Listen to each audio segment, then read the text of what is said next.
काली माता की जय, सद्गुरु गणपूज्य मोरे दादा की जय। कसा झाला जय जयकार मंडळी? मग नमस्कार, शुभांगी ब्लॉग्स अँड किचनमध्ये तुमचं मनपूर्वक स्वागत आहे. तर आजचा विषय काहीतरी आपला खोला आहे आणि तो म्हणजे काय तर पहा, अखिल भारतीय प्रणालीत असं आपलं स्वामी समर्थ केंद्र हे टाकळे मी आहे, तिथं आपण व्हिजिट केली ती ना. आजचा ब्लॉग तिथला आहे. तर तो कशासाठी खास तर तुम्हाला सांगते, रुद्राभिषेकासाठी. तर हा व्हिडिओ शेवटपर्यंत बघा, तुम्हाला सर्व काही माहिती भेटणार आहे. शेवट महादेवाचं दर्शनसुद्धा होणार आहे, खूप प्राचीन महादेवाचं. तर त्या अगोदर आपल्याला केंद्रात गेल्या गेल्या करायचं असतं काय, तर आपल्याला हात पाय धुवावं लागतात. त्यानंतर करायचं असतं आपल्याला गोमाताचं दर्शन, आणि तिथं एक फेरी मारून घेतली आपण. त्यानंतर आपल्याला जायचं असतं औदुंबराच्या वृक्षाला, त्यांनी दिलेलंच आहे.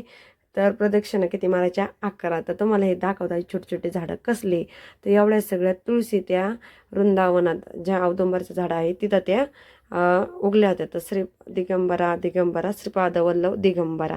तर एवढं भव्य दिव्य असं केंद्र हे आपल्या टाकळी इथं आहे. आणि तुम्ही आसपास जर जवळून व्हिडिओ बघत असले तर नक्की व्हिजिट द्या, जर तुम्ही नसलं बघितलं तर.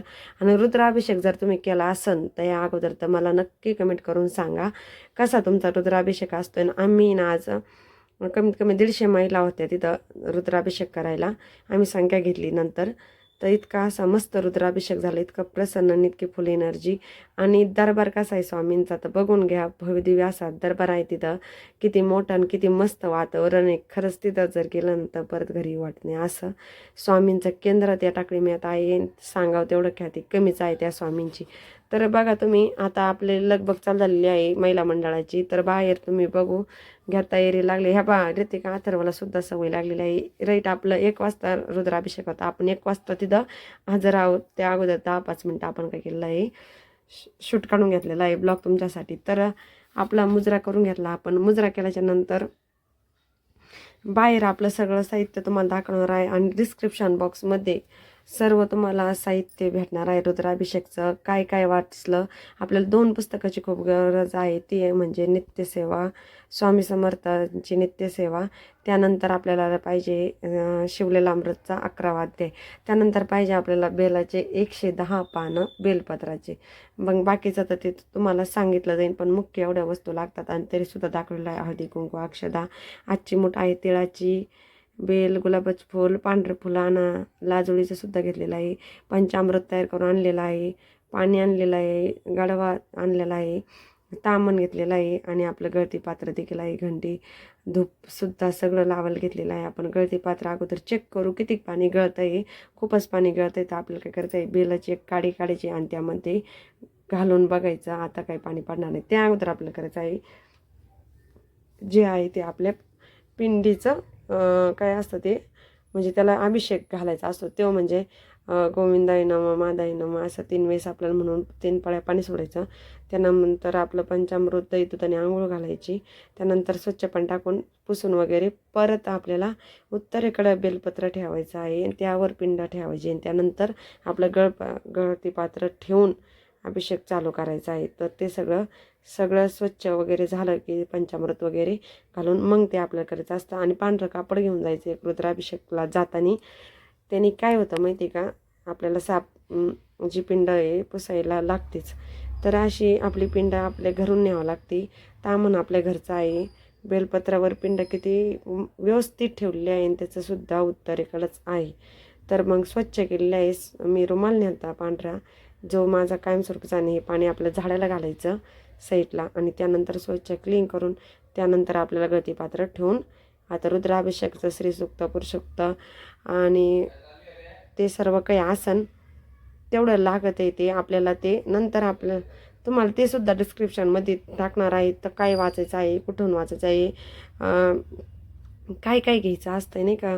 रुद्राभिषेक 1ला चालू केला तर आम्हाला ते 3:15 वाजले ते, पण आम्ही 11वा अध्यायसुद्धा घेतला शिवलेला अमृतचा. आणि तो घ्यावाच श्रावणी सोमवारी. आजचा श्रावणी सोमवार होता दुसरा.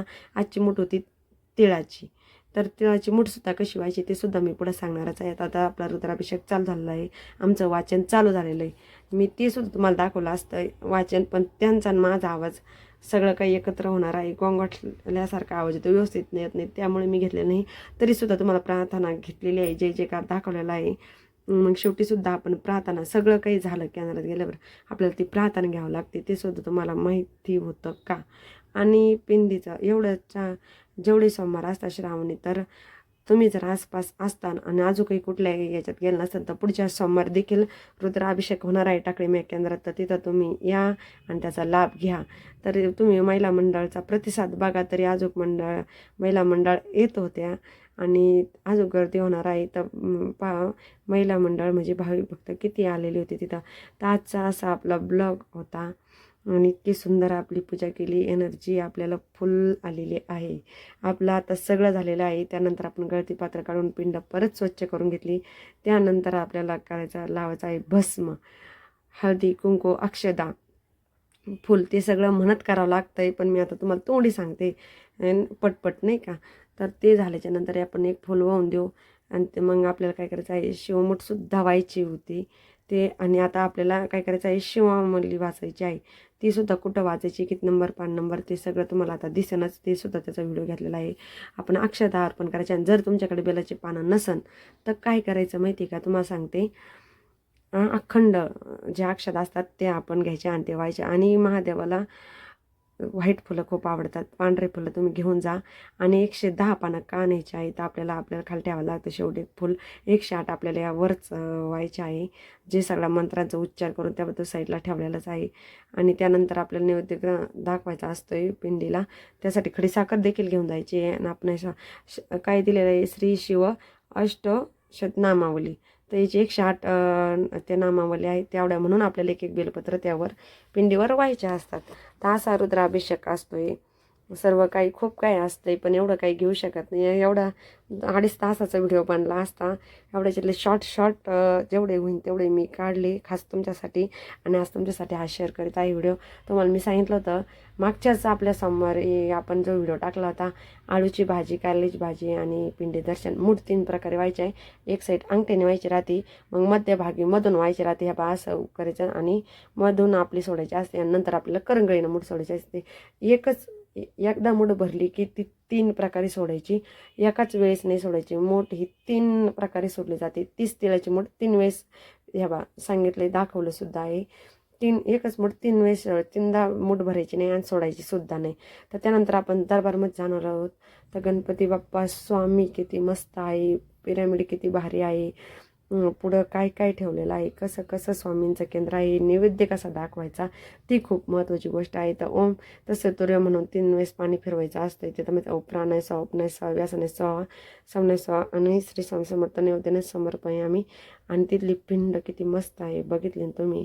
तिथला रुद्राभिषेक किती प्रसन्न वाटतं असं नव्हतं तिथं गेल्यावर. तर तुम्हाला बघून इतकं प्रसन्न केलंय मी, तर मग तिथं गेल्यावर किती भारी वाटतं असं. त्यानंतर चालू होता जय जयकार. सगळं झाल्याच्या नंतर आटोपला आता आपल्याला घरी जायची तयार झाली. मग महिला मंडळाने जय जयकार चालू केला, तेच तुम्हाला अगोदर दाखवला होता. आणि आता ते सर्व झाल्यावर आपण स्वामींना मुजरा करणार परत एकदा आणि मग आपल्या घरी निघणार आहोत. तर परत एकदा आपण केंद्रात जाणार, स्वामींचा मुजरा करणार आणि तोपर्यंत महिला मंडळ. आणि आता जाणार आहे आपण टाकळी मेच्या भव्यदिव्य प्राचीन महादेवाच्या मंदिरात. खूप प्राचीन मंदिर आहे आणि पिंड बघा किती अद्भुत आहे आणि किती जुनी पिंड आहे. इतकी प्राचीन काळातली ही पिंड आहे आणि इतकी मस्त. आणि बायकांची गर्दी खूप होती. आज सोमवार होता, दुसरा सोमवार, त्यामुळे सगळे येणारच. बाहेर असं नंदीचं आपण दर्शन घेतलं. असा आपला ब्लॉग होता. हर हर महादेव. असा ब्लॉग होता आपला. आणि तुम्हाला कसा वाटला आजचा व्हिडिओ मला कमेंट करून नक्की कळवा. पुन्हा भेटूया का नवीन व्हिडिओ. तोपर्यंत धन्यवाद.